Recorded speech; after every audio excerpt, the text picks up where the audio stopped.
Hello, hello, hello, lap swimmers. This is Aaron Lawson back again. You guys hear my voice is still a little bit raspy. Sorry about that. But seems to be fading even a little bit more week by week. Well, hopefully it's back to normal here soon. All right, the first question is from Juan Jimenez Guerrero.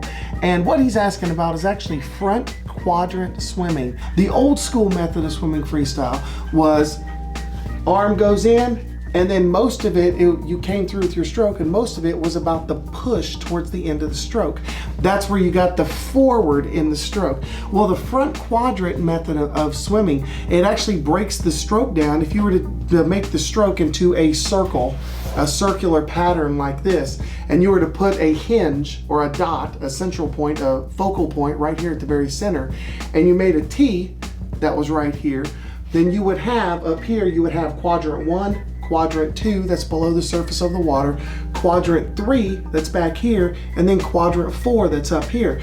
And basically what front quadrant swimming is keeping the stroke and keeping the pull out in front of your body, staying in quadrants 1 and 2, that's underneath. So it would keep the stroke right here with both arms as you're swimming, and then this one follows through, and while this one is still in the front quadrant, this one catches up to it, and it's in the front quadrant as well.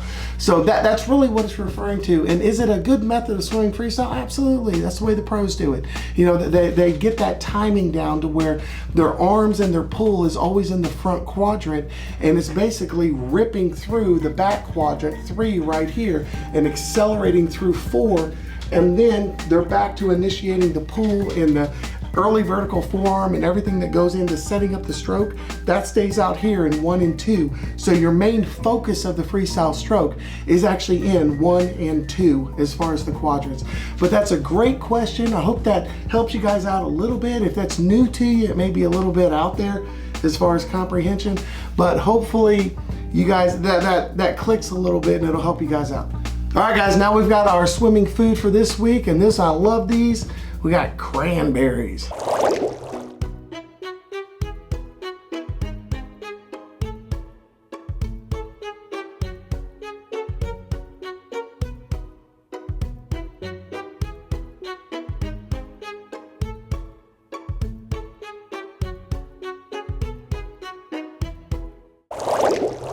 All right, guys, the second question is actually from Dan Noss.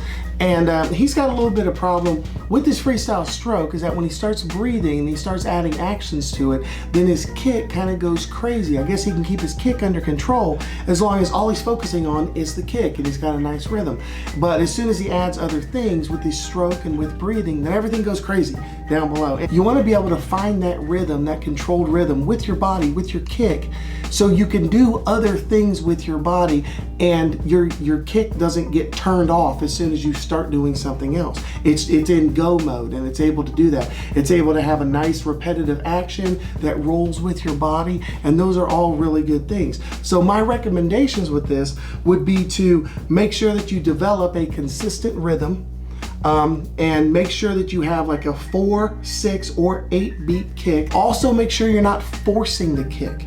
Don't let your body have a nice smooth rhythm, and then because you feel like it's out of sync when you start swimming with the arms, all of a sudden you start forcing it with your hips or with your legs or your feet, and everything is not very smooth, which can throw off all of your timing and all of your consistencies throughout your legs, lead up into your hips, which throws off your shoulders, which then throws off your stroke, and then you're just goofy all over in the water. So make sure that you're not forcing the kick, and if it gets to the point of not forcing the kick, really what you should do, and this is the last thing, is just let your legs hang behind you and have a kick that's just barely controlled enough so that it keeps your body up, it keeps your body streamlined, and the kick itself is not hurting your stroke.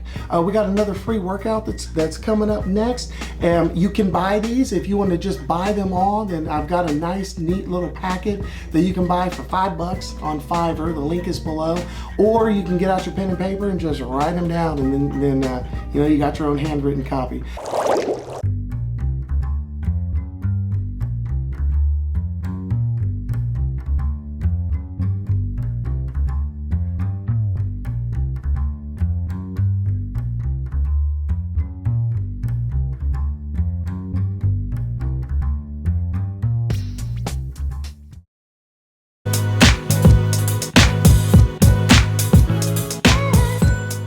what you're looking at and what you kind of want as far as fins, because fins can be really good, and these are same things like flippers, and they can be really good for helping you to train yourself to have a better flutter kick, and they can give you that feeling of speed in the water, and it helps with muscle development. They're good all around.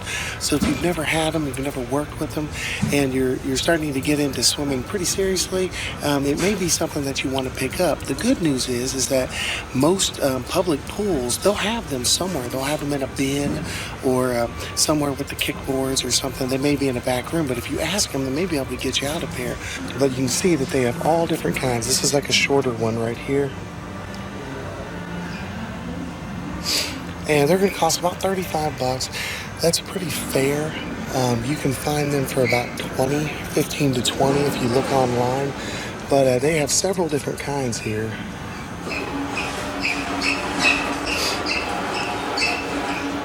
But do look at the purpose for them, because some of them are going to be for competitive swimming or swimming laps in general, and some of them are really going to be more for life-saving and scuba diving and things like that. And they do sell those mixed in with the competitive swimming. You will find ones that are really focusing on like scuba diving and things like that. So if you're wanting some that are specifically for swimming, then read on it and make sure that it is. But if you don't want to spend any money on them, you don't want to have your own pair, then ask the pool, because they probably have some. All right, guys, take care. All right, guys, because we're in the middle of the holiday season right now, you guys know that you've got food all over the place. Every place you go at work, you know, you're gonna have all these luncheons and everybody bringing in desserts and everything, and all you're in go mode as far as eat. And it's okay. I just want to let you guys know that it's okay in order to be festive and enjoy yourself at this time of year. Don't get too down on yourself. I will tell you where the problem does come in. The problem comes in where you're eating all these excess as far as calories and fats and everything, but then you just lay around and you don't actually stay active. That's the problem. The problem is activity. It's not the fact that you're eating a little bit more. All you got to do is just remember to stay active, and you'll take care of that. You really will. Make it through the holiday break, the holiday season. Enjoy yourself, but stay active.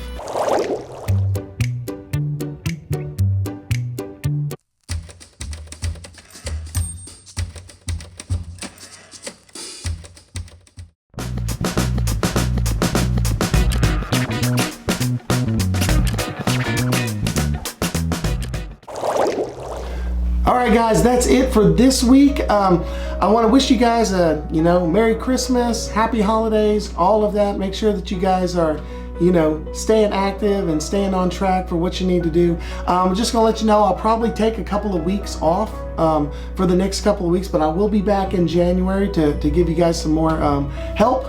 And but don't expect the one for the next couple weeks, because quite frankly, I'm going to enjoy the holidays myself, and I'm going to have a lot of family time. So I hope you guys are all doing well out there, and as always, if you got any questions, please let me know, because I would love to help you out.